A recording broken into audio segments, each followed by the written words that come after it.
En les annales de l'histoire chrétienne, peu de figures ont capturé l'imagination et la dévotion des fidèles comme sainte Philomène. Son histoire, enveloppée de mystères et de miracles, nous transporte au 1er siècle du christianisme, une époque de persécution et de foi inébranlable. Bien que les détails de sa vie terrestre soient rares, l'impact de son héritage spirituel a perduré à travers les siècles, inspirant des millions de personnes et défiant les frontières du temps et de l'espace. Imaginez un instant une jeune princesse, née sur les côtes de la Grèce, dont la beauté n'était surpassée que par sa dévotion à Christ. Une enfant qui, face à la menace de la mort, resta ferme dans sa foi, défiant un empereur et émouvant les cœurs de tous ceux qui l'entouraient. C'est l'histoire de Philomène, dont le nom signifie « fille de la lumière » et dont la vie illumina le chemin de la foi pour d'innombrables disciples. Dans ce récit, nous plongerons dans la vie de sainte Philomène, en explorant non seulement les faits historiques connus, mais aussi les traditions et les légendes qui ont surgi autour de sa figure. Depuis sa naissance miraculeuse jusqu'à son martyre, et depuis la découverte de ses reliques jusqu'aux innombrables miracles attribués à son intercession, chaque page de son histoire nous invite à réfléchir sur le pouvoir de la foi et l'amour inconditionnel à Dieu. Préparez-vous à entreprendre un voyage à travers le temps, de la Rome antique à nos jours, en suivant les pas d'une jeune fille qui, avec son courage et sa dévotion, défia un empire et gagna la couronne du martyr.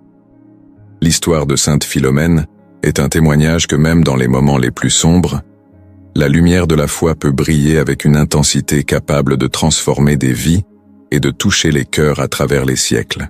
La naissance miraculeuse. Notre histoire commence en l'an 291 après J.T.C., au sein d'une famille royale d'un petit royaume en Grèce. Le roi et la reine, malgré leur richesse et leur pouvoir, vivaient depuis des années dans une profonde tristesse. Malgré leurs prières et leurs supplications constantes, ils n'avaient pas réussi à concevoir un héritier pour leur trône. L'absence d'un enfant menaçait non seulement la continuité de leur lignée, mais pesait également sur leur cœur comme une ombre persistante. Dans leur désespoir, le couple royal décida d'entreprendre un voyage à Rome. Ils avaient entendu parler d'un médecin célèbre, connu pour ses traitements miraculeux de fertilité. Cependant, ce qu'ils ignoraient, c'est que ce voyage changerait non seulement leur vie, mais aussi le cours de l'histoire. À leur arrivée dans la ville éternelle, épuisés par le long voyage, le roi et la reine se trouvèrent face à quelque chose d'inattendu. Au lieu du médecin renommé, ils tombèrent sur un homme humble, vêtu de vêtements simples, mais dont le regard rayonnait d'une paix et d'une sagesse incomparables. Cet homme était Publius, un chrétien qui avait consacré sa vie à aider les nécessiteux et à partager le message du Christ. Publius écouta avec compassion l'histoire du couple royal. Au lieu de leur offrir des remèdes ou des traitements, il leur parla de Jésus et de la foi qui avait transformé sa propre vie. Il leur raconta le pouvoir de l'amour de Dieu et comment cet amour pouvait accomplir des miracles au-delà de la compréhension humaine. Émus par les paroles de Publius, le roi et la reine décidèrent d'ouvrir leur cœur à cette nouvelle foi. Ils furent baptisés et, à ce moment de totale dévotion à Dieu, ressentirent une paix qu'ils n'avaient jamais connue auparavant. Ils retournèrent dans leur royaume avec un nouvel espoir dans leur cœur, confiant que Dieu, dans sa sagesse infinie, entendrait leurs prières. Et il en fut ainsi. Peu de temps après leur retour, la reine découvrit qu'elle était enceinte. La nouvelle se répandit rapidement dans tout le royaume, apportant de la joie à leur sujet. La grossesse se déroula sans complications, comme si elle était bénie par une main divine. Le 10 janvier de l'an 292 après J.C., lors d'une nuit illuminée par une lune exceptionnellement brillante, une petite fille vint au monde.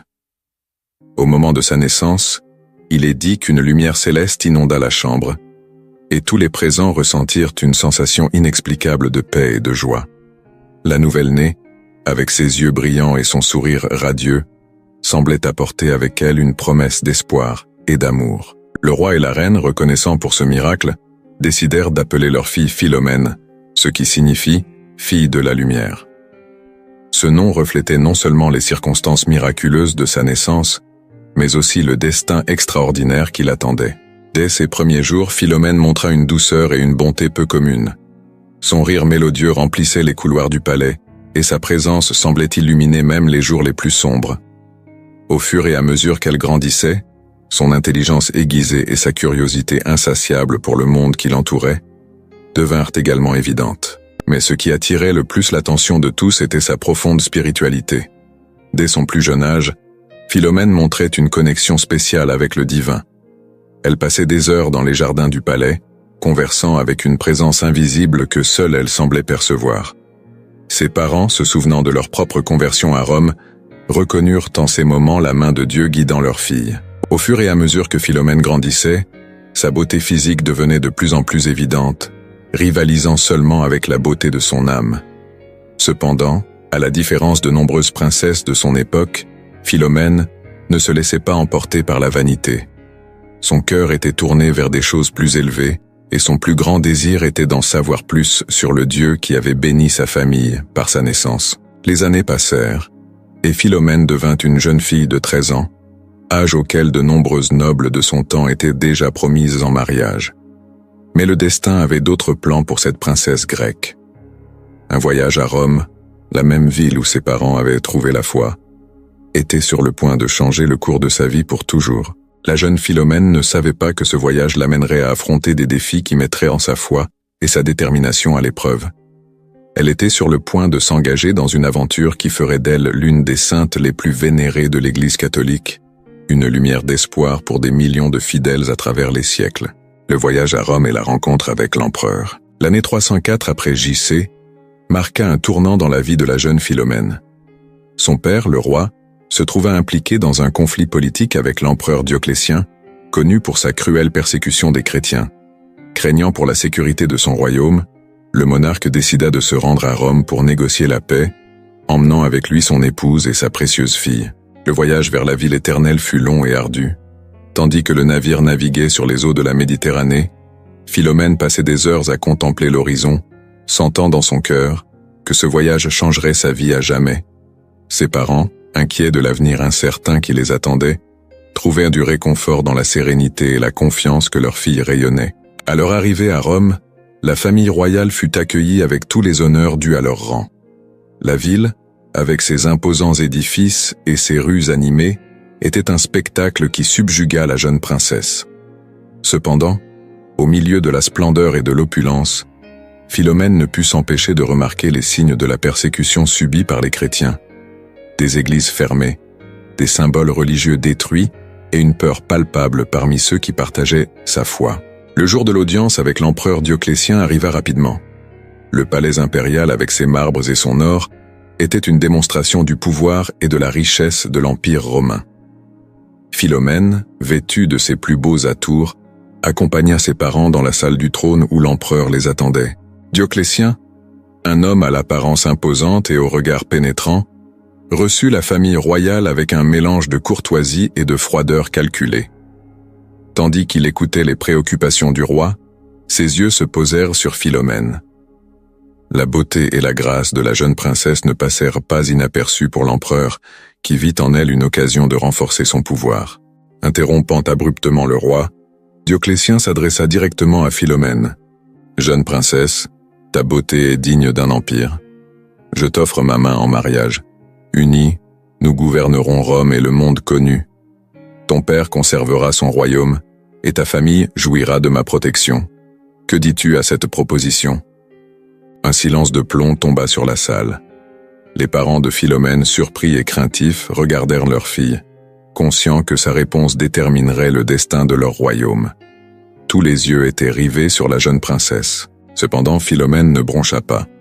D'une voix claire et ferme qui résonna dans toute la salle, elle répondit « Empereur, je suis honorée par votre proposition, mais je dois la refuser.